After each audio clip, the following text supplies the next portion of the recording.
Hi YouTube, this is Joe Calton with Calton Cutlery. You can find us on the web, caltoncutlery.com. Okay, so I had a friend of mine um, tell me that he wasn't very good at sharpening. And so I thought, I'm going to shoot a video on just how simple sharpening is. And I thought about,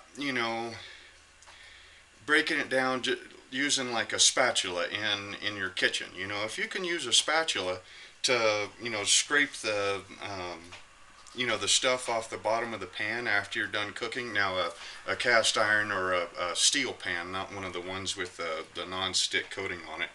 And if you can hold that spatula at the right angle to be able to scrape the food bits off the bottom of the pan, that you could sharpen. Or if you can hold your comb at the right angle to be able to comb your hair and not scratch your scalp up, you can sharpen. Or if you can use, a credit card or an ice scraper to be able to scrape the ice off your windshield, that you could sharpen. And then all of a sudden, last night or this morning, I thought, you know what? Hey, we as a species have been sharpening since we as a species were a species. So I got to thinking, okay, this is kind of a comical story here, but I got to thinking, okay, so somewhere back in, the dawn of time, there's this caveman, okay, and he's sitting in his cave, checking out his cave woman, thinking how she looks really good in the new, deer outfit that he made her, yelling at his cave kids, to clean their section of the floor and go to bed. And he's probably sitting there next to the fire with, a stick, sitting there sharpening that stick on the cave floor, in preparation for the next day's hunt. And really, that's how long we've been sharpening, and I can't imagine cavemen even knew how to read or write, much less if they were books at the time. So that's how far back, we as a species in sharpening have gone. So it just so happened I have some of this 1 3/8" oak dowel from some knife testing I was doing. And I thought, that looks an awful lot like a stick that a caveman might pick up and sharpen up to go, hunting with. Now, obviously, it's a lot straighter. It's got, joints, glued joints in here and everything, but it's still a stick, right? So basically, when we're trying to sharpen a knife, we're trying to take a dull or a flat point and turn it into a sharp point, okay? Now I understand that the dowels are round, the sticks are round, and a knife edge is not round. But if you will take a knife edge and look at it this way, you will see that the edge bevels come up to a point, okay? And that point is, if it's, not round, if it's flat, that point is your edge, and that's what's doing your work when you're cutting. Okay, this is obviously an oversimplified type of deal. Okay, so what's the first thing that the caveman had to do when he realized, hey, I need a stick to with a point on it to be able to stab a deer or, rabbit or whatever it was he was hunting. So he had this stick. Now, he probably just busted a branch off of a tree, or, broke a sapling off. But he would have ended up with, well, actually, if he busted it off, he probably would have ended up with something like that, something that was off center. And that right there might have been his first point, and that is a pretty good representation of a chisel edge. Either an edge that you would use with a chisel, to chisel through wood, or a planer, or I know some Japanese kitchen knives have got this type of grind for the edges. But anyway, so let's say he started with, no point at all, absolutely square. So now what he needs to do to be able to turn this into this is he needs to sharpen it, abrade these corners of the wood away until he gets to a point. Okay, so probably, we're talking cavemen here, cavemen technology, rocks, which I didn't have any big handy rocks handy because I live in town, but I got bricks and a piece of ceramic tile. So that caveman probably would have said, okay, well, here's a stick I need to make sharp. And he probably found out, maybe he slid down a rock face, and not having all that great of clothes, found how rough that rock face was on his rear end, and thought, maybe if I can do the same thing with a stick. So he went over to that rock face and he tried a smooth one, and he realized it didn't work. Tried a little bit rougher one, hear the sound, yep, found out, hey, that's taking wood off. Then he tried another rock and found out that it was even coarser and it took away material quicker. This is all the basics of sharpening here. So what he did was, he's probably sitting there, he found a nice patch of rock in his cave, or by a stream, or wherever he found the rock, and he found out if he kept rubbing that stick on that rock, that it would abrade it, and he could, by turning that stick as he was abrading it, he could turn that into that. Okay? Now, that's basically what we're doing when we're trying to sharpen. Okay? You need to take a flat edge, if there's if the knife is already dull, then the edge will be basically flat, just like that, only it's much smaller, you can't see it. Alright? So all it is holding the right angle on your sharpening stone as you're abrading away material from the sides here to get to a point. Can't remember what, oh, okay, so the angles. So we have the thing that we need to sharpen. We have something to sharpen it on that is abrasive enough that it will take material away. Now I'm pretty sure that I sharpened this one right here on the belt sander just a second ago, and it took like, I don't know, a minute maybe. If I was to do that on this particular brick right here, I'd probably be here until at least this afternoon, maybe even longer. But cavemen had an awful lot of time on their hands. The finer stone you use, the longer it's going to take to abrade that, the less material you take off with each stroke while you're abrading it.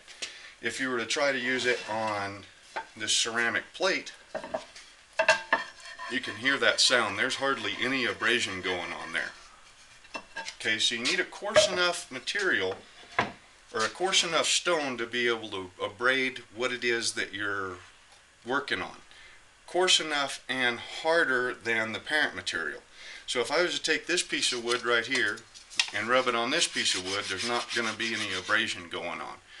It's just going to gloss up the surfaces of both.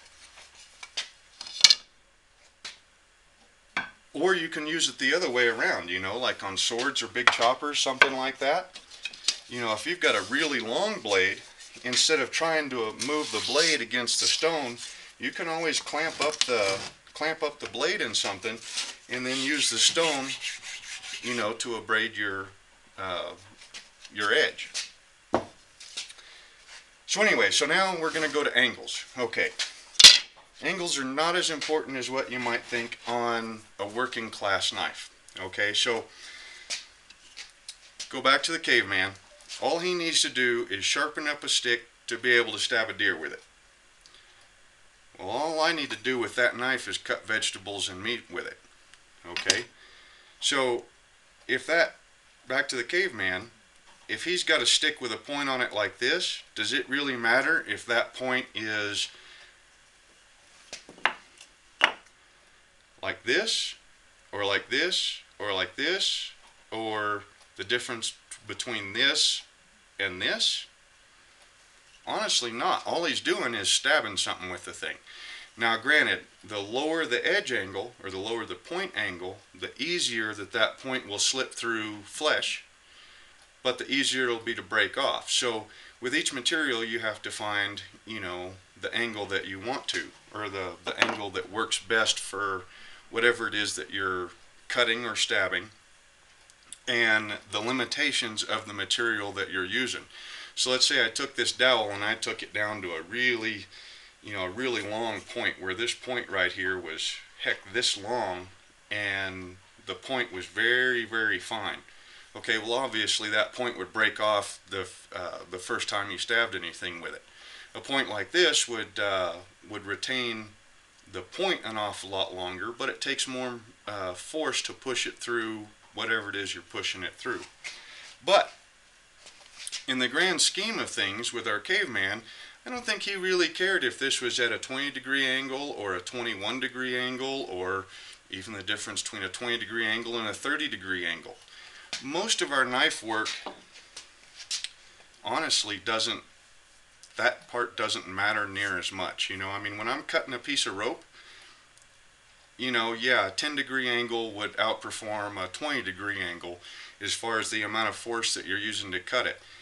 In a shop setting, you know, that sort of thing. Out in the real world, where you just got to cut some rope to get through whatever work it is that you're doing, hey, as long as you have that point right there, the difference between a 20-degree and a 30-degree angle, you're really not going to notice it all that much. So,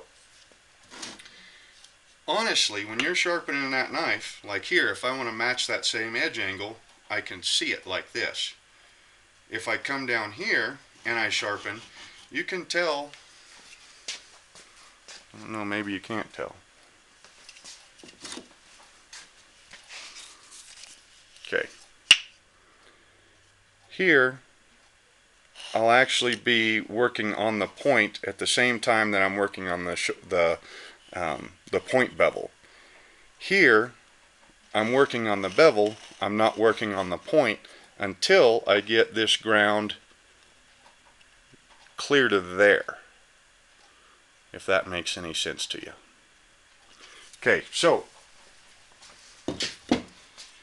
pretty much when you're sharpening, it is that simple. It's just that you can't see it because it's so small. I mean, look through the camera and see if you can see the point that that edge makes when both sides come up.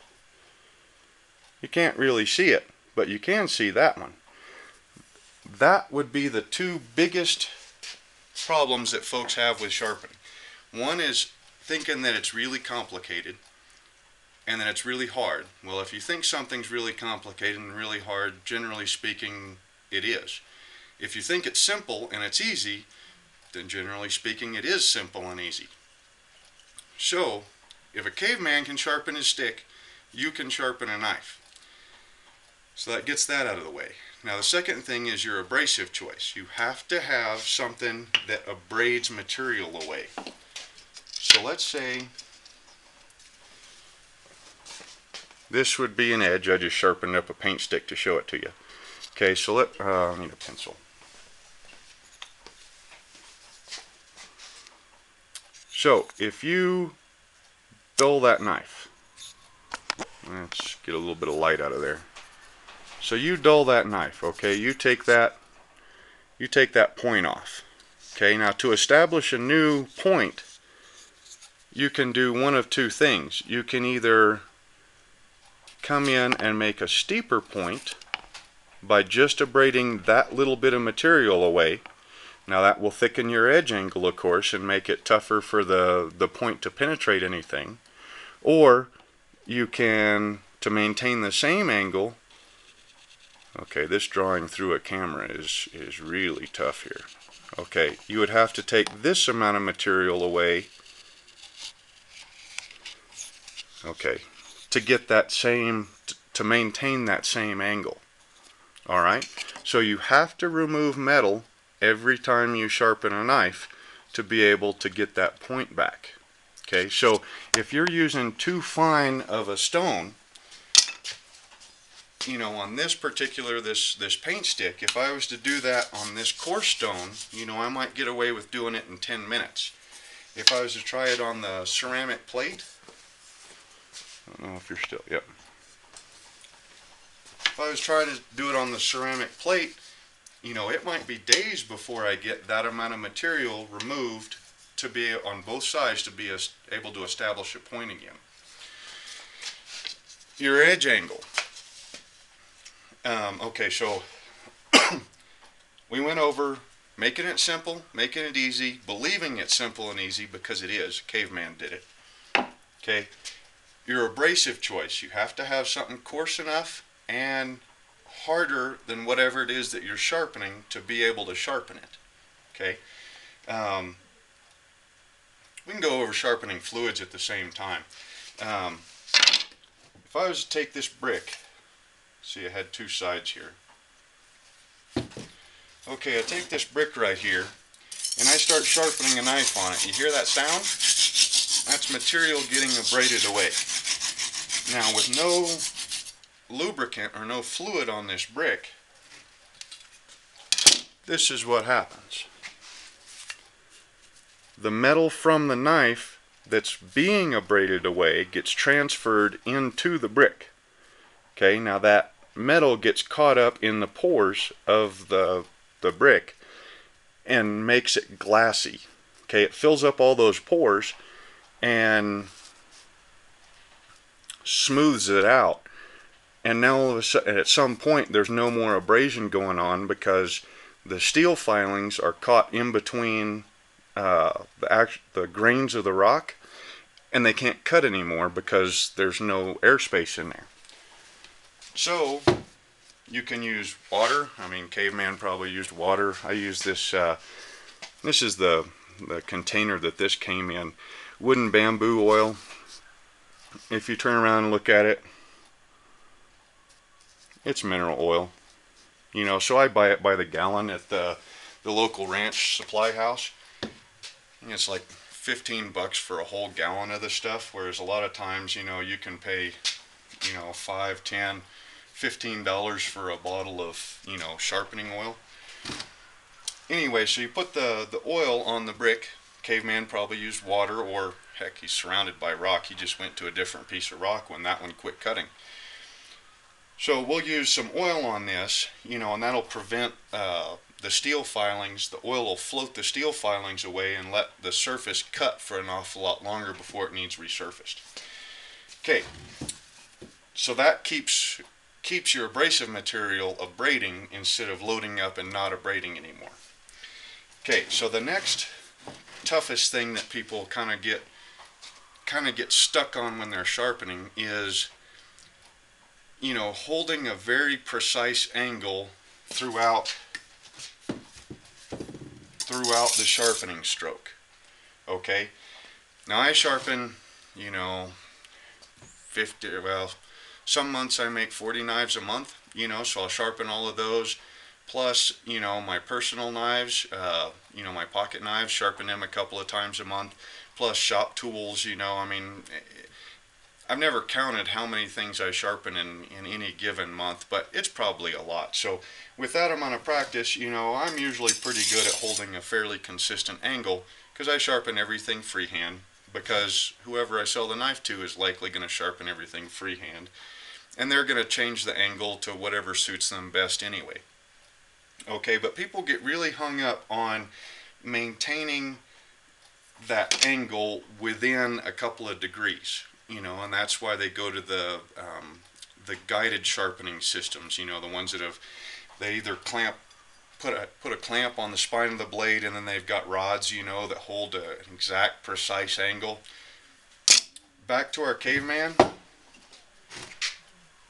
If this angle right here doesn't make much of a difference, I mean, as long as it's within a range, you know, probably 20 degrees, you know, from this to this to this, you know, he just needs a point to be able to get through the animal. When we're out, you know, in the field using a knife, you know, all you need is that point. Okay, so in a perfect world, all of our edges would look like that. You know, really nice, really symmetrical, you know, at the same angle all the way through, all that sort of stuff. Honestly, when you get to using a knife really hard and sharpening it on rocks or whatever it is that you've got, and just really working with a knife, you end up with angles like this, freehand. But does it really matter? I mean, as long as you've got that edge, you know, does it matter whether the angle looks like this? You know, you can always, once you get home, put it on your bench stone and clean things up a little bit. But both of these, as nasty as they look, you know, they would both provide a serviceable edge. And you know, this video is mostly for beginners. When you go to sharpen a knife, you're sharpening it because it's not working anymore. So you take that knife and you go to cut, you know, potatoes, onions, whatever it is that you're going to cut, since this is a kitchen knife. And then at some point you find you're having to push really, really hard on that knife to be able to get it through whatever it is that you're working on. Okay, well, so now you realize it needs to be sharpened.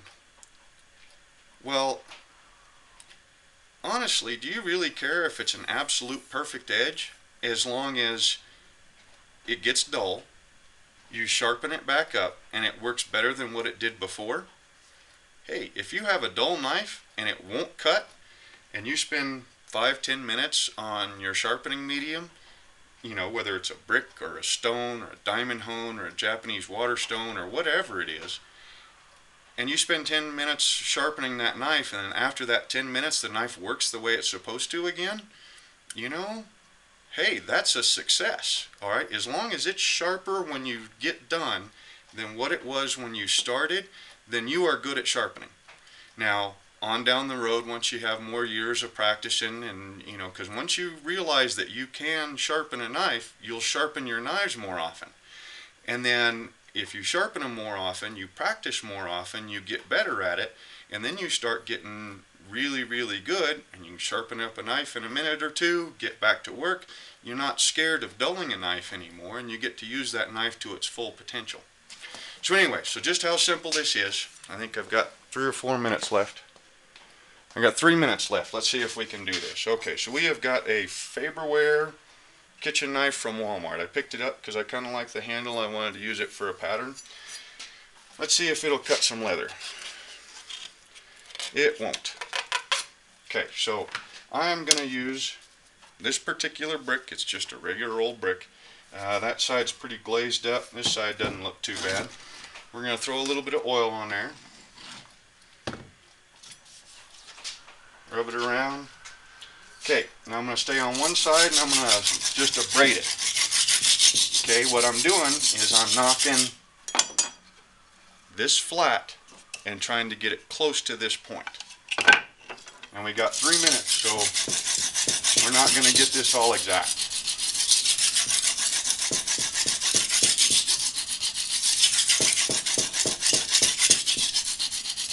And I can see, even with that oil, it's starting to load up the surface.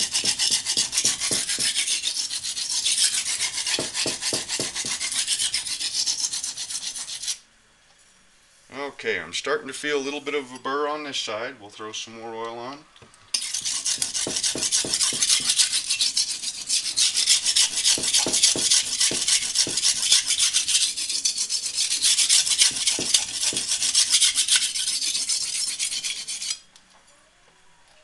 Starting to feel a little bit of a burr on that side.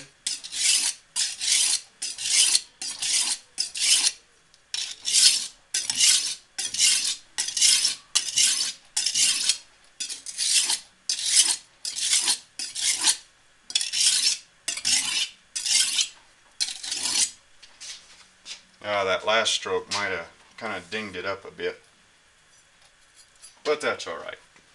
Let's see if it'll cut. Oh hey, look at there. Knife that wouldn't cut leather before is cutting leather now. Now granted, that's not the best edge in the world. There are some irregularities in the brick that are that are catching the edge. And so to get a better edge, I'd end up having to strop this, pull the blade away from the edge so that it just abrades down. But anyway, that's how easy sharpening is. You take that, you turn it into that, and then once you get it to here, then you lighten up on your pressure and try to refine this point here. Sometimes you get edges that look like this, sometimes you get edges that look like this, sometimes they're absolutely perfect, which is the goal, honestly. But we're just talking how simple basic sharpening can be. You can take a relatively inexpensive kitchen knife that doesn't cut leather, spend a couple of minutes on a brick, following those guidelines right there, and then come up with something that cuts better now than what it did 3 minutes ago,